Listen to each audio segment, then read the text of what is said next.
Hello students, अस्सलाम वालेकुम। कैसे हैं? मैं उम्मीद करता हूँ आप बिल्कुल ठीक होंगे। मैं हूँ मोहम्मद जाबिर और मैं आपको यूट्यूब चैनल फिजिक्स में खुशामदीद कहता हूँ। स्टूडेंट, आज का हमारा बहुत ही इंपॉर्टेंट आर्टिकल और जिसका नेम है charge an electron by Millikan's method. ऐसा मेथड जिसमें हम क्या करेंगे, एक इलेक्ट्रॉन पर चार्ज मालूम करेंगे कि एक इलेक्ट्रॉन पर कितना चार्ज मिला। उसको आज हम क्या करने जा रहे हैं, स्टडी करने जा रहे हैं। ठीक है। इस आर्टिकल को स्टडी करने से पहले आप क्या करें, यूट्यूब चैनल फिजिक्स को लाइक करें, शेयर करें और बेल आइकॉन प्रेस करें, सब्सक्राइब करें ताकि आने वाले हर नई वीडियो का नोटिफिकेशन आपको मिल सके। तो जो स्टूडेंट, सबसे पहले थोड़ा सा इंट्रोडक्शन है, हम उसको स्टडी कर लेते हैं कि इस मेथड को कब और किसने बनाया, वो कौन से साइंटिस्ट थे, उनका नाम क्या है। इन 1909 में स्टूडेंट्स आर ए मिलीकान और फ्लेचर, ये दो साइंटिस्ट थे जिन्होंने ये एक्सपेरिमेंट परफॉर्म किया और इस एक्सपेरिमेंट की वजह से एक इलेक्ट्रॉन पर मिनिमम चार्ज कितना आता है। अक्सर हम बात करते हैं चार्ज की, लेकिन उन्होंने मालूम किया कि एक इलेक्ट्रॉन पर मिनिमम चार्ज कितना होता है। तो आज हम यहां पर स्टडी करेंगे मिनिमम चार्ज। इन्होंने सबसे पहले यहां पर स्टडी किया इलेक्ट्रोस्टैटिक इक्विलिब्रियम को, और इसके बाद क्या किया, चार्ज इलेक्ट्रॉन इज क्वांटाइज्ड। इस फार्मूला की मदद से इलेक्ट्रॉन पर जो चार्ज क्वांटाइज था उसको क्या किया गया, मालूम किया गया। कितना था जी, चार्ज और इलेक्ट्रॉन इतना मालूम किया गया, जिससे यह नतीजा अखज किया गया कि minimum value of charge on an object, एक ऑब्जेक्ट पर, वो ऑब्जेक्ट चार्ज भी हो सकता है, कोई और चीज भी हो सकती है, एक ऑब्जेक्ट पर जो कम से कम चार्ज था वो कितना मालूम किया गया, 1.6 मल्टीप्लाई 10⁻⁹ कूलम। अब हमने इसको प्रूव करना है कि ये चार्ज कैसे मालूम किया। तो बच्चों से स्टूडेंट, ये हमारे पास डायग्राम मौजूद है। यहां पर एक कंटेनर लिया गया, राइट हो कोई बात। इस कंटेनर के अंदर दो मेटल प्लेट्स लगा दी गई, एक को मैंने P1 का नेम दे दिया और एक को मैंने नेम दे दिया P2 का। यहां पर एक विंडो लगा दी गई, यहां उसके सामने बिल्कुल कन्वेक्स लेंस लगा दिया गया, क्योंकि आप जानते हैं कन्वेक्स लेंस को कन्वर्जिंग लेंस भी कहते हैं। ये रेज को क्या करता है, फोकस करता है। इस लेंस में से हम सोर्स ऑफ लाइट से आने वाली रेज को क्या करेंगे, कन्वर्ज करेंगे और इंसिडेंट करेंगे किस पर, ड्रॉप पर। कौन से ड्रॉप पर, ड्रॉप क्यों लिया गया, क्योंकि चार्ज एक स्मॉल पार्टिकल है, स्मॉल ऑब्जेक्ट है, लिहाजा यहां पर हम उसको तशबीह देंगे किससे, ड्रॉप से। तो स्टूडेंट्स, यहां पर हमने एक बैटरी लगा दी है, राइट हो कोई बात। उसका एक टर्मिनल अपर प्लेट P1 से अटैच कर दिया और एक लोअर प्लेट जिसका नेम है P2, राइट हो कोई बात स्टूडेंट्स।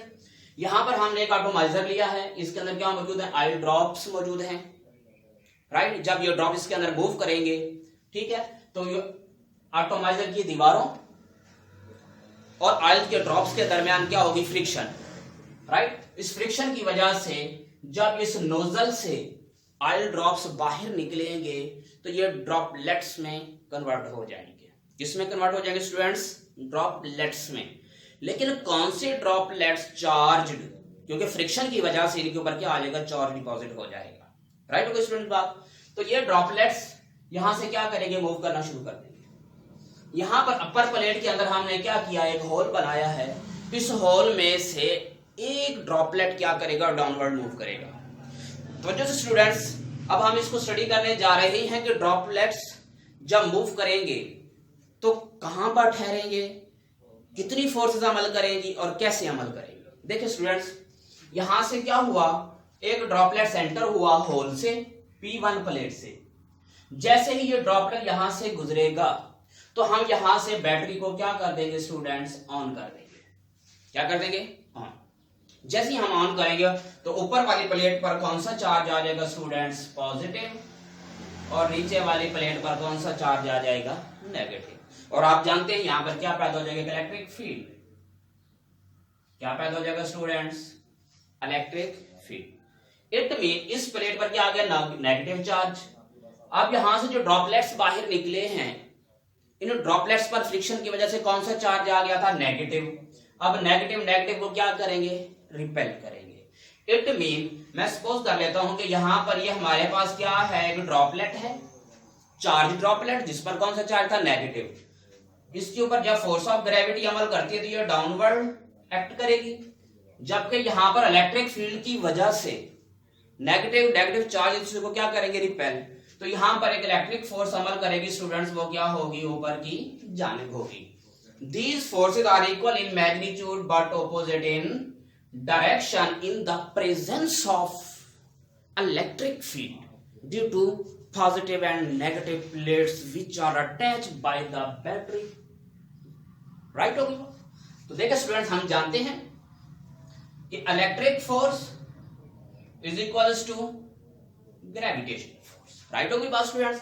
अगर हम इसको यूं भी राइट कर सकते हैं, क्या दी गई है नंबर 1, यहां से ऑब्जेक्टिव्स बन सकते हैं। देखिए स्टूडेंट्स, अगर मैं इन दोनों की रेशो ले लूं FE अपॉन FG तो ये 1 आएगी।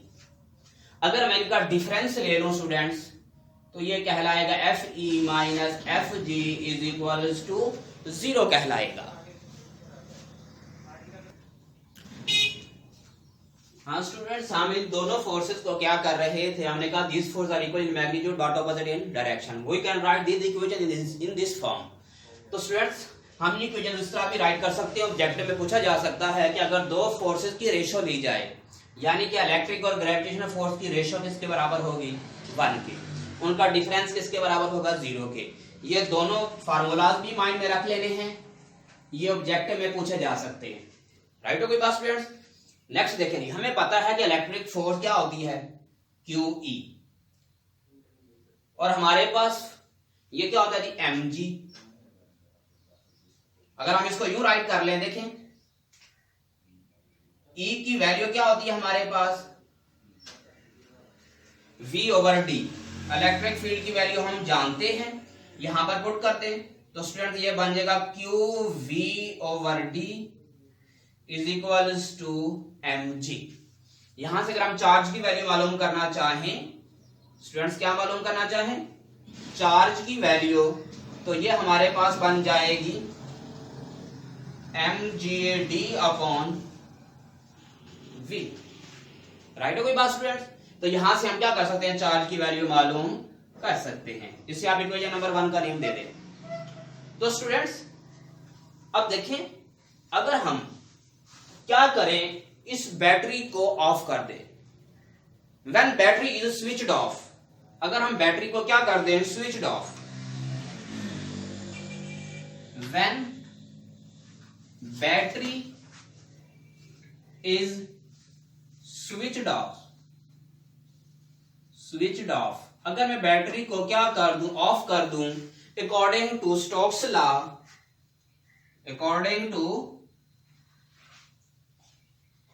स्टोक्स लॉ, स्टोक्स के लॉ के मुताबिक स्टूडेंट्स ये जो ड्रॉप है ये क्या करेगा, कांस्टेंट वेलोसिटी से नीचे की जानिब क्या करेगा, मूव करना शुरू कर देगा, इट मीन टर्मिनल वेलोसिटी से। तो आप जानते हैं अकॉर्डिंग टू स्टोक्स लॉ, ये जो हमारे पास ड्रॉपलेट है, ये जो हमारे पास क्या है स्टूडेंट्स, ड्रॉपलेट है, जो ये क्या करेगा, टर्मिनल वेलोसिटी से नीचे की जानिब क्या करेगा, मूव करेगा। तो स्टोक्स लॉ के मुताबिक पहले हम क्या लगा रहे थे, इलेक्ट्रिक फोर्स, अब आ जाएगी हमारे पास ये drag force according to Stokes law. तो अब हम इन दोनों को क्या कर लेते हैं स्टूडेंट्स, कंपेयर कर लेते हैं और चेक करते हैं कि ये जो हमारे पास ड्रॉपलेट्स है इसका मास कैसे मालूम किया जा सकता है, इस पर चार्ज कैसे मालूम किया जा सकता है, और कितना चार्ज वो हम स्टडी कर चुके हैं, 1.6 मल्टीप्लाई 10⁻⁻90 कूलम। देखिए स्टूडेंट्स,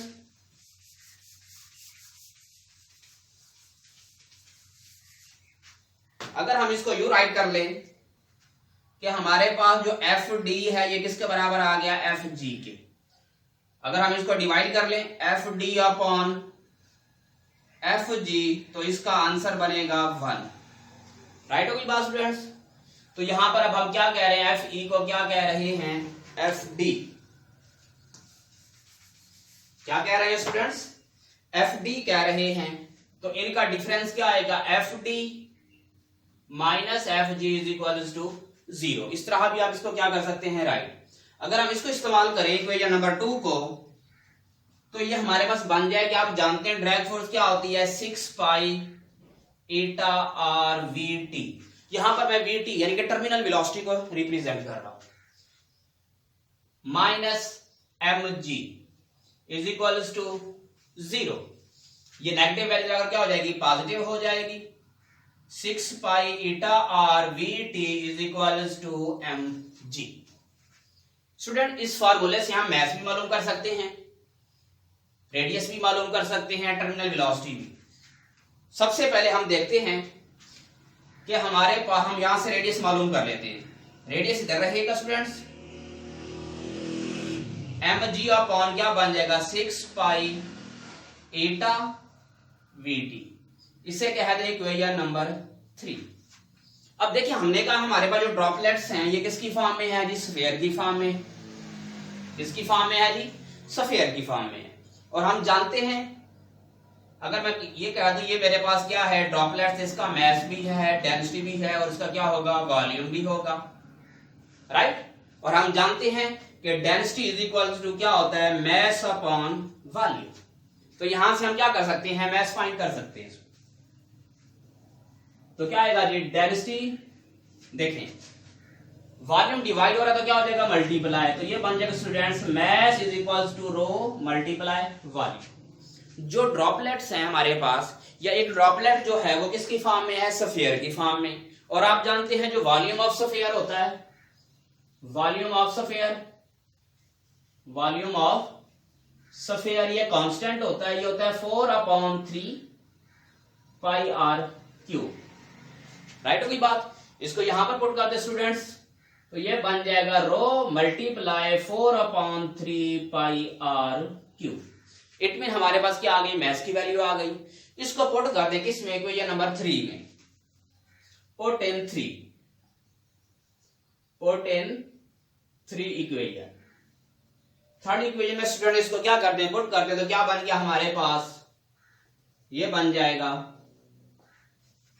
m की जगह पर आ गया rho multiply 4/3 pi r cube divided by 6 pi eta we t, right. हो गई बात स्टूडेंट्स।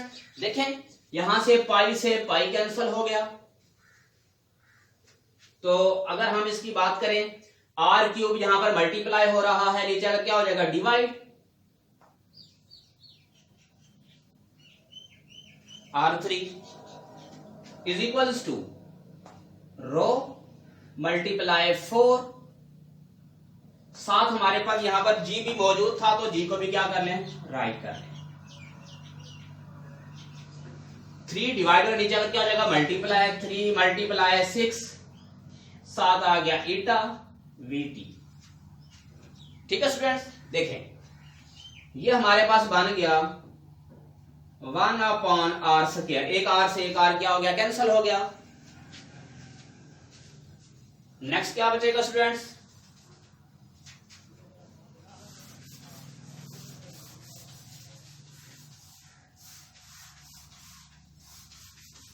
देखिए स्टूडेंट्स, एक आर से एक आर क्या हो गया कैंसल, तो बाकी बच गया 1/r² इज इक्वल्स टू, देखें 2 2 the 4, 2 3 the 6, तो ये बन गया 2 रो